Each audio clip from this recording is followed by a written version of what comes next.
Chinese Communist Party is helping some African dictators crack down on political opposition using mass surveillance.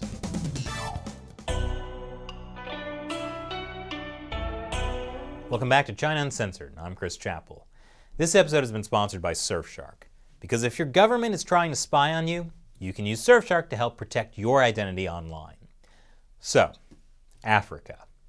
Most African countries have a lot of needs. Safe drinking water, mass transit, better healthcare. But you know what these African governments really ought to spend their money on? Surveillance. Yeah, that's the ticket to a bright future. Which brings us to China. The Chinese Communist Party has been accused of colonizing Africa. They're not interested in occupying and ruling African countries directly. But the Chinese Communist Party is helping prop up some of the worst dictators in Africa. There are many, many ways China does this. But today I'm going to focus on one way: mass surveillance. You've probably heard of the Chinese telecom company Huawei. It's technically a private company. Maybe. But it has strong connections to the Chinese government and the Chinese Communist Party. Huawei is being used to build a vast surveillance network in African countries.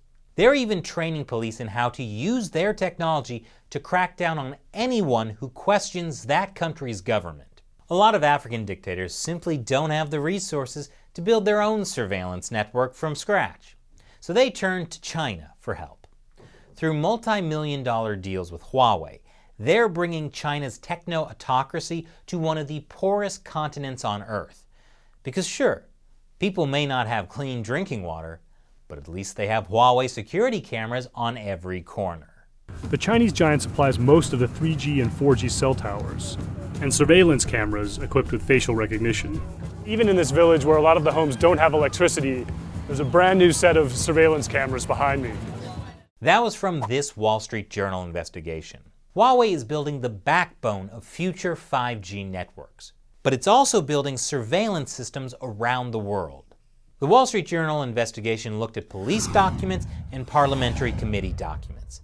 They interviewed diplomats, cyber defense officials, and opposition activists who have been targeted, plus more than a dozen senior security officials working with Huawei in African countries. They found that Huawei is actively making countries in Africa a worse place to live, at least if you're not part of the ruling elite.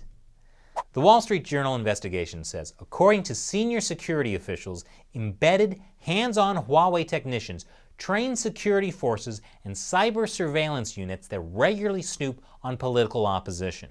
For example, in Zambia, Huawei technicians helped the government access the phones and Facebook pages of a team of opposition bloggers running a pro-opposition news site. Good! So Huawei is helping African dictators silence political opponents. Then there's also what Huawei calls safe cities, or smart cities, that they're trying to build in Africa. What's a smart city? Let's ask our friendly Huawei representative. What is smart city? Briefly speaking, it helps governments enhance city management quality and efficiency. Wow, incredibly vague yet terrifying. I want to know more. With the development of city construction, video surveillance is widely used in various scenarios, such as city security surveillance, transportation surveillance, and campus surveillance. Oh, good. Campus surveillance. Now countries around the world can be more like China, spying on students. You wouldn't want students thinking too freely. Huawei says it has built systems in 700 cities spread across more than 100 countries and regions. Not all 700 are smart cities, but in these cities, some of the smart city components are gradually being installed, often starting with things like surveillance cameras. And then there's the internet. China is exporting its model of the internet to Africa. In China, the internet is not a forum for the free exchange of thoughts and ideas. It's a way for the government to monitor and control people. And the Chinese Communist Party wants to export its authoritarian model of the internet around the world. Africa is a prime testing ground. Why? Because most African countries are poor, meaning they don't have a lot of homegrown technology companies to compete. And many African countries are authoritarian, meaning they prefer China's model of a highly controlled internet. Chinese government officials have helped secure internet deals for Huawei throughout Africa, starting as far back as 1998 in Kenya.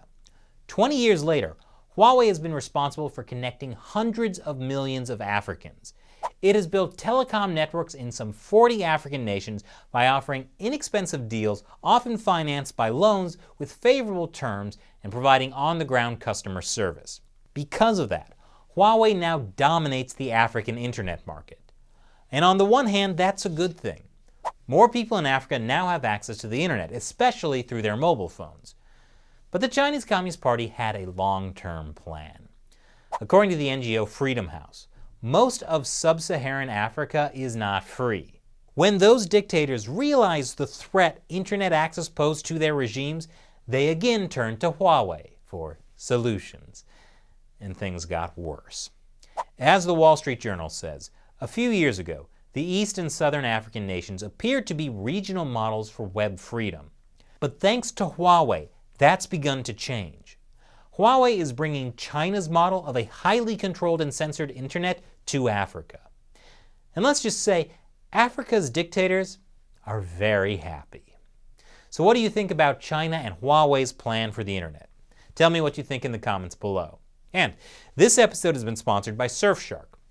When you go online, everything you do is being tracked and logged by the websites you visit and your internet service provider. In many cases, by the government, especially if you're in, say, Africa, where this kind of tracking can put you at risk of surveillance and even arrest. That's why you should use a VPN, like Surfshark, to protect your identity. When you use Surfshark's clean web mode, you'll be protected from ads, trackers, and malware, and phishing attempts by hackers from Uganda. Plus, with Surfshark, you can connect as many devices as you want. Try it out with a 30-day money-back guarantee. Plus, Surfshark has a special discount for China Uncensored fans. Go to surfshark.com/uncensored and use the code UNCENSORED to get 83% off a 2-year plan and 3 additional months free. Protect yourself online. Click the link below. Once again, I'm Chris Chappell. See you next time.